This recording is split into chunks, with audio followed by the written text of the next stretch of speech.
जय राम, जय श्री राम, जय हो हनुमान जी महाराज, जय हो बागेश्वर धाम सरकार। मेरे प्यारे सभी भक्तों, आज का वीडियो बहुत ही महत्वपूर्ण है क्योंकि आज का मैं जो कुछ भी मैं उपाय बताऊंगा पूरा प्रैक्टिकल के साथ ये अप्लाई किया गया है और तब जाके ये प्रूफ हुआ है और ये बात सत्य है। तब जाके मैंने आज के जो उपाय है मैं आपके लिए लेकर आया हूँ और मैंने कई सारे बुकों में पढ़ा भी था, ज्योतिषाचार के बुकों में, फिर से कुछ ग्रंथों में भी मैंने इसका जिक्र पाया और उसको मैंने खुद प्रयोग भी किया। प्रयोग करने के बाद जो बातें पता चली आज मैं आपके लिए लेकर के आया हूँ। वास्तव में यदि आप इसका प्रयोग करते हैं और इसका उपाय करते हैं तो आपके जीवन में कैसी भी समस्या हो, हर समस्या का समाधान होता है क्योंकि आप समस्याओं को तो रोक नहीं सकते और कोई भी समस्या आती है तो समस्या के साथ समाधान भी लेकर के आती है। तो बस आज के इस वीडियो में आपके पास कैसी भी समस्या हो, आप इस वीडियो के अंत तक बने रहिए। हर समस्या का समाधान है।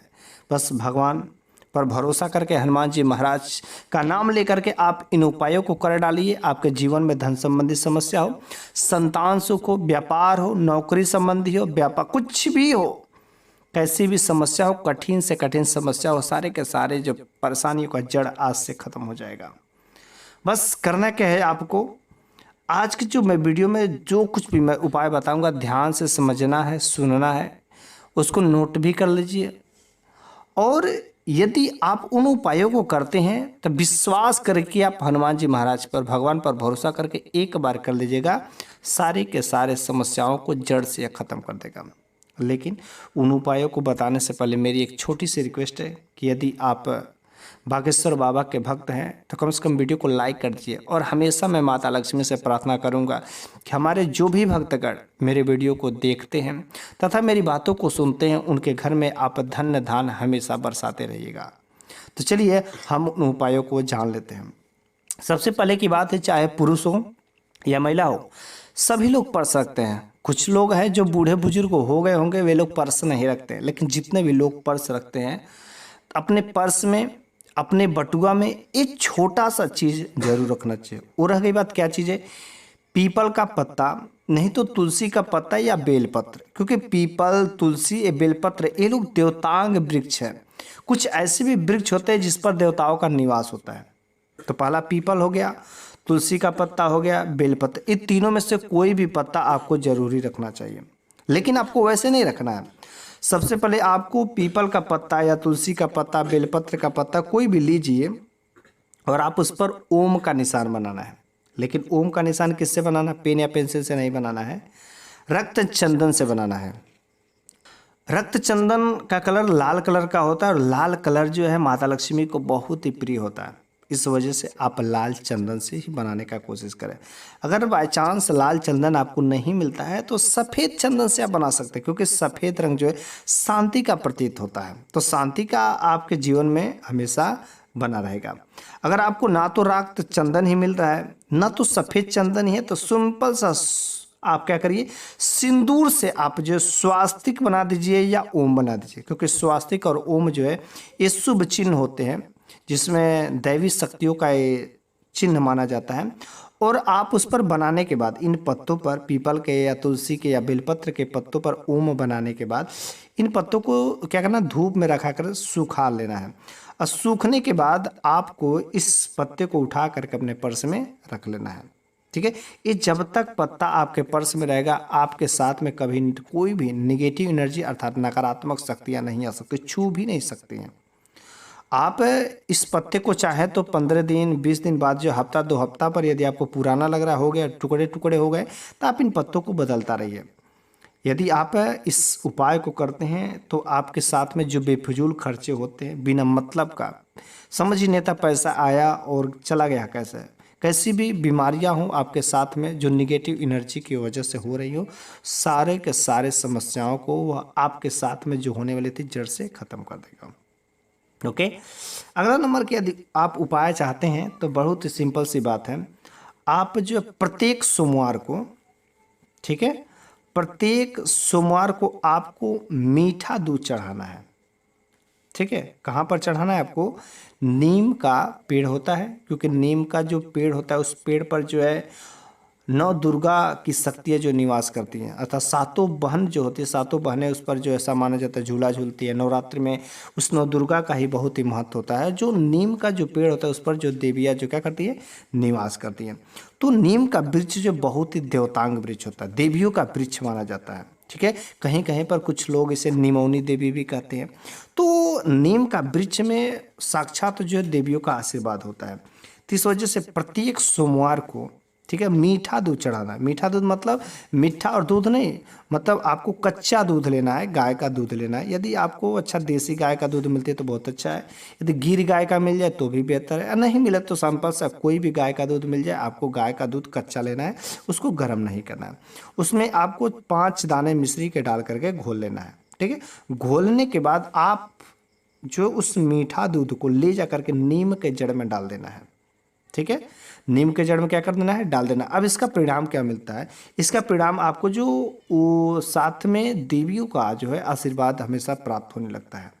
और इस काम को कम से कम आपको 11 सोमवार कर देते हैं तो आपके ऊपर जो साक्षात नौ दुर्गा का जो है आशीर्वाद प्राप्त हो जाता है। और आप कितना भी खतरनाक कर्ज में दबे हुए हो, आपको कर्ज से मुक्ति अवश्य ही मिल जाती है। इस उपाय को हमारे अगल बगल के मेरे घर में भी हुआ है और किस तरीके से करना है मैंने आपको बता दी। अगर आप भी कर्ज से जो है हमेशा परेशान रहते हैं तो कम से कम आप 11 सोमवार इस उपाय को करके देखिए, क्या तब जाके आप कमेंट बॉक्स में बताइएगा क्या बात सही है क्या बात नहीं सही है। और 100% यह कारगर होता है। और यह उपाय जो है प्राचीन समय से ही चलता आ रहा है। पता नहीं आपको पता होगा या नहीं पता होगा, बस मैंने आपको जो मैंने किया है उस चीज़ को मैं आपके साथ शेयर कर रहा हूँ। इस वजह से आप जो है कहीं पर भी अगर नीम का वृक्ष दिखता है तो उस नीम के वृक्ष में सिंपल सा थोड़ा सा दूध और उसमें मिश्री मिला करके आपको कर देना है, बस। और क्या करना है, प्राचीन समय में जो है घर के दरवाजे पर जो नीम का वृक्ष लगाया जाता था, क्योंकि नीम के वृक्ष पर जो नौ देवी दुर्गाओं का वास होता है और आपके घर में कोई निगेटिव एनर्जी नहीं वास कर सकती है। वैसे नीम के जड़ में जो पूजा भी करना चाहिए, अनेक प्रकार के कुछ जो है नियम होते हैं नीम के वृक्ष के। लेकिन आपको यह उपाय एक सिंपल सा करना है यदि आप नौ दुर्गा का आशीर्वाद पाना चाहते हैं। आप कैसी भी कर्ज में डूबे हुए हो, सारे के सारे कर्ज से आपको क्या हो जाएगा, मुक्ति हो जाएगी। अब उसके अगला नंबर की यदि हम बात करते हैं, कुछ ऐसे भी वृक्ष होते हैं जिसको देवतांग वृक्ष बोला जाता है। खास तरीके से वे 5 वृक्ष के बारे में बात किया जाता है। पहला नंबर का वृक्ष है पीपल का वृक्ष। पीपल के वृक्ष पर जो भगवान विष्णु, जिसे वासुदेव जी कहा जाता है, पीपल के वृक्ष पर भगवान विष्णु तथा माता लक्ष्मी का वास होता है। बरगद के वृक्ष पर यदि देखा जाए तो ब्रह्मदेव भोले बाबा का निवास स्थान होता है। समी का वृक्ष, समी के वृक्ष पर शनिदेव का निवास होता है। केला में भगवान बृहस्पति देव और आंवला में भी विष्णु भगवान का ही वास होता है। तो 5 जो वृक्ष होते हैं देवतांग वृक्ष जो है कहे जाते हैं। ठीक है, और इन 5 वृक्षों को आपको केवल स्पर्श करना चाहिए। ठीक है, ऐसा माना जाता है कि शास्त्रों में विवरित है जो भी देवतांग वृक्ष होते हैं, अगर उन देवतांग वृक्षों से मात्र स्पर्श कर देने से आप के ऊपर अगर कोई बद्दुआ करता है तो वह बद्दुआ जो है वापस हो जाती है। बद्दुआ लगती नहीं। बद्दुआ मतलब आप दिन भर में पता नहीं किसी से क्या क्या चीज़ें बोलते हैं, लेकिन आपको नहीं पता होता कौन सा शब्द आपके द्वारा जो बोला गया रहता है वह किसी को बुरा लग गया हो और वह आपको बद्दुआएं दे। तो ये, लेकिन यदि आप इन देवतांग जो वृक्ष होते हैं इनको स्पर्श करेंगे तो उनकी बद्दुआ आपको कभी नहीं लगेगी।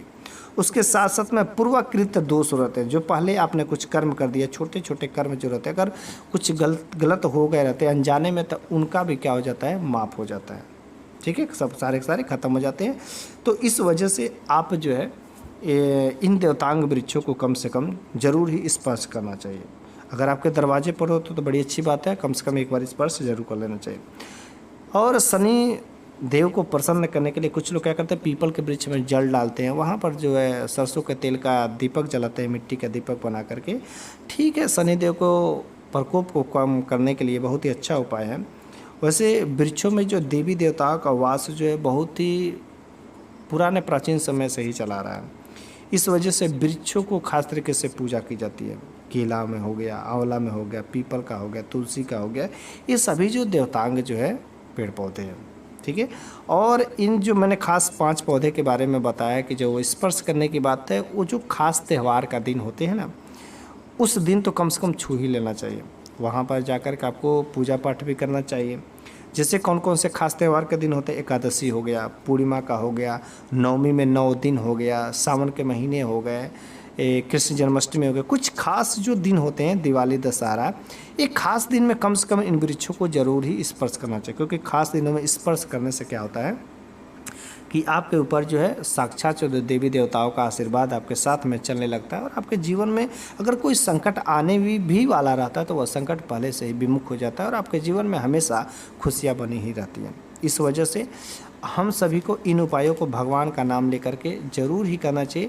क्योंकि कुछ लोग इसको धकोसला मानते हैं, ढोंग मानते हैं। ठीक है, उन लोग ढोंग मान रहे हैं तो माने दो, लेकिन अगर आपको भरोसा है तो 100% आपके साथ में कारीगर होगा।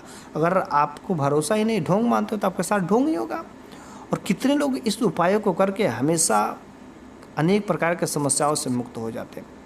देखिए, जो लोग अंधविश्वास मानते हैं उनकी बात अलग है, क्योंकि उन लोगों को उतना ही बुद्धि है, उससे ज़्यादा नहीं कर सकते हैं।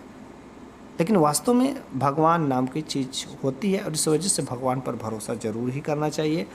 और भगवान पर यदि आप भरोसा रखते हैं तो आपके जीवन में सब कुछ जो है अच्छा ही होता है। आपके जीवन में कभी भी थोड़े दुख जरूर आते हैं, लेकिन भगवान आपके साथ में हमेशा रहते हैं।